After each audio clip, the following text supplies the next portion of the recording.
আসসালামু আলাইকুম ওরহমতুল্লাহি ওবারাকাতু। প্রিয় ভাই ও বোনেরা, আশা করি সবাই ভালো আছেন। আল্লাহ তাআলা যেন আপনাদের সবাইকে সুস্থ রাখেন। আজ আমি আপনাদের শোনাব একটি হৃদয় কাঁপানো সত্য গল্প। এই গল্পটা আমাদের সবার জীবনের সঙ্গে কোথাও না কোথাও মিলে যায়। গল্পটা এমন এক ছেলেকে নিয়ে যে একদিন নামাজ ছেড়ে দিয়েছিল।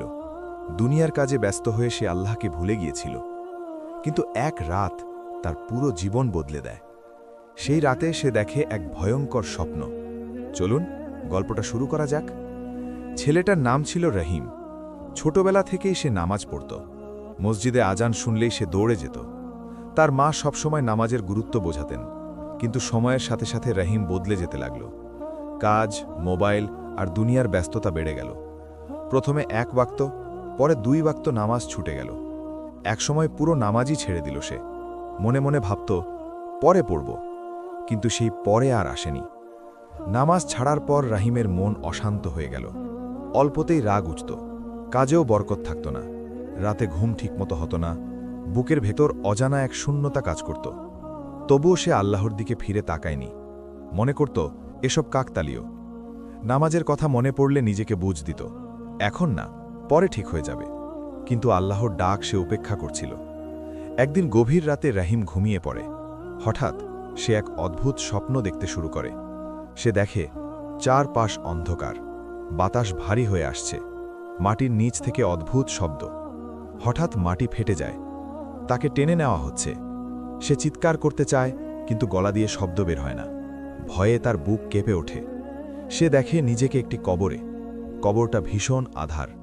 2 ভয়ঙ্কর ফেরেশতা প্রশ্ন করছে, তোমার রব কে? রাহিম উত্তর দিতে পারে না। তার জিহ্বা শক্ত হয়ে যায়।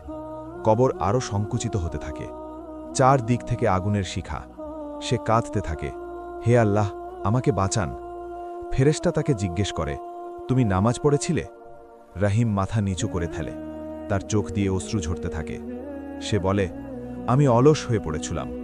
তখন কবর আরও ভয়ঙ্কর হয়ে ওঠে। দূর থেকে আজানের শব্দ ভেসে আসে, কিন্তু সে নামাজে দাঁড়াতে পারে না। আফসোসে তার বুক ফেটে যায়। সে বারবার তওবা করতে থাকে। হঠাৎ জোরে চিৎকার দিয়ে তার ঘুম ভেঙে যায়।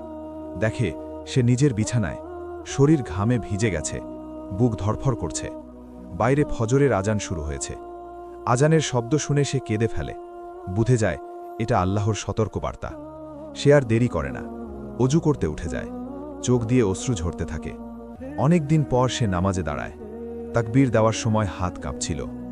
সিজদায় গিয়ে সে ফুঁপিয়ে কাঁদে, আল্লাহর কাছে ক্ষমা চায়, বলে, হে আল্লাহ, আমাকে মাফ করুন, আমি আর নামাজ ছাড়ব না। নামাজ শেষে মন হালকা হয়ে যায়, বুকের ভার নেমে যায়। সে অদ্ভুত শান্তি অনুভব করে।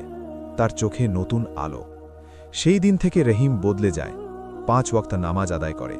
কাজেও বরকত ফিরে আসে। মন শান্ত থাকে। খারাপ অভ্যাস ছেড়ে দেয়। আল্লাহর ওপর ভরসা বাড়ে। মসজিদের সাথে সম্পর্ক গড়ে ওঠে। অন্যদেরও নামাজের দাওয়াত দেয়। সে বুঝে যায় নামাজই জীবন, নামাজ ছাড়া শান্তি নেই। প্রিয় ভাই ও বোনেরা, নামাজ কখনো হালকা করে দেখবেন না। নামাজ হলো জান্নাতের চাবি। আজ সময় আছে, তওবা করুন। কাল হয়তো সুযোগ নাও থাকতে পারে। আল্লাহ খুবই দয়ালু, তিনি তওবা কবুল করেন। আসুন নামাজে ফিরে আসি, নিজের ও পরিবারের জীবন বাঁচাই। আল্লাহ আমাদের সবাইকে হেদায়েত দান করুন।